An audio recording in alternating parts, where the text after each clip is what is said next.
have been waiting to play this game for a very long time. Now here I am. I'll examine the game in every detail with you guys. You'll be surprised because of the graphics and the story of this game, and it's completely free. Existence is a thing of beauty, precious, but impermanent. This game has an interesting process in terms of structure. It is one of the highest quality free games on the market right now, and it's very popular production. But the interesting thing is that this game was not a popular game as it was first released. It was a production developed with very limited stuff. The aim of the team that made it is to design an action RPG that people can play forever. Actually, it had an ambitious goal, but it could not achieve this goal as it was first released. The game came out one by one. It reached 1.5 million players in a short time. It quickly reached 7,000 players, but after a while, people slowly starting to leave the game. The number of players decreased to around 10,000 players at the moment. But the producers also thought about how we can increase the number of players, so now they are constantly updating. There's no problem with that. They add new things to the game. Every time a new thing is added, there's a decrease in the number of players. There's also a rise, but then there's a rapid decline again. Especially in such free games, it is a very critical issue that the number of instant players is high. A high number of instant players means that they can earn the money they want. That is why the aim of the production team is to increase the number of instant players. Finding out how to increase the number of games. Actually, of course, those who make the games are aware of this. Those who play this game are aware of this as well. They spend every hour of their time in this game. Of course, there will be people who stop playing from time to time. This is very normal for every kind of game, but the team that makes it wants the player to go. They're thinking that even if they go somewhere, they will come back again. They don't want the players to leave, but there are some difficulties in achieving this. Of course, they made new updates, they added new characters, they made special events for their games. At this point, some interesting things happen.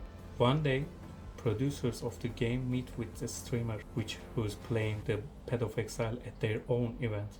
While they are talking about the game and its process, the streamer comes up with a very simple idea. The streamer says, look, when I broadcast, I tell my day and time, so the person who watches me knows which day and at what time I will be on the air. Why am I doing this? Because if I am not on the air at the time I promised, my viewers will find someone else for themselves. He adds, brother, if you are going to update me, please make this update plain clear from the beginning. This is how the updates are done. Don't get mixed up. I mean, you should have a clear plan, and the player who plays should say, well, I am leaving now, but the big update will come in 3 months, or which day producer says, then I'll come back again. The team is thinking about, actually this could be the case. The producers are creating a new calendar system according to this logic. It is clear when the big update will come. It's clear when the small update will come. Everything is in certain systematic and on this principle. They release updates for a year. At the end of the year, they look at the results. There's a serious increase in the number of players and a permanent increase. In other words, they have personally observed how acting according to calendar has a positive effect on the player psychology. Of course, the only reason is not just complying with the calendar. Path of Exile team, they really gain a lot of experience making updates. That is, over the years, they understand what the players like and what they do not like. So when they make such a big update, they definitely put a piece that will affect every player in that update, and it has been Path of Exile since then. Its rise continues. The developers set up a stage. They made a presentation to media on that stage, and they explained a lot of detailed things. They talked about what they were thinking from the first stage of the game to the next stage.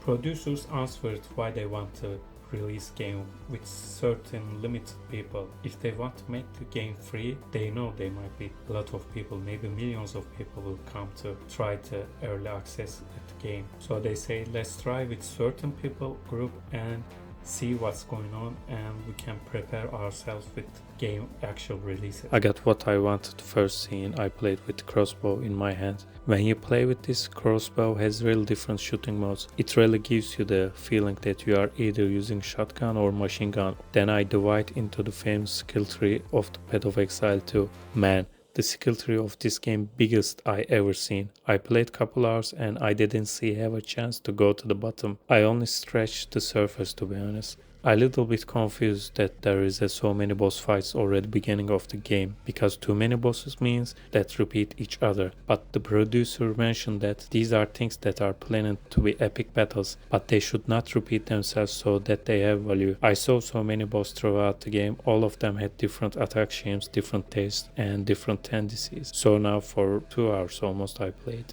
I asked myself, even I am not expert of this kind of game, did I enjoy it? To be honest, I did enjoy it because I wasn't sure at the first time.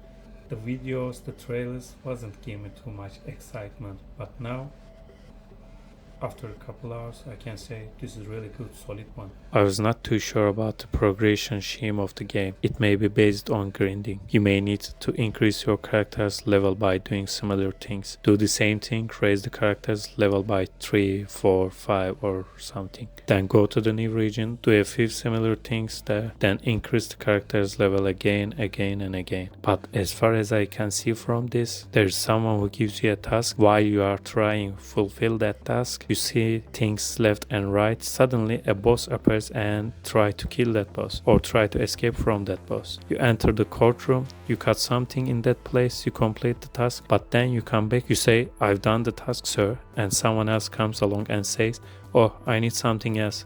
Meanwhile, the story of the game slowly unfolds. I might not be on the scoreboard, but I really enjoyed it. When I say I enjoyed it, it's for my own entertainment. If we compare with the first game, this one has very good structure. It can grasp faster than first game.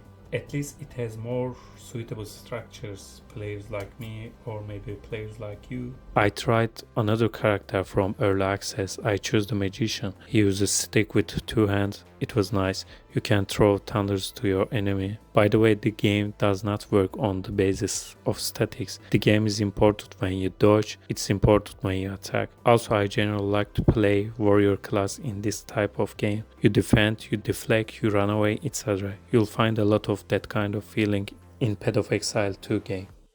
After playing couple hours, I still cannot be sure which class is best for you, for your gaming experience. You got to choose and you have to try it by yourself. And this instability gives players more fun and more action pleasure. So that was it for today, guys. I am leaving for now. I'll play this game a little bit longer after I finish the video. I'll see you in the next one. Until then, look after yourself.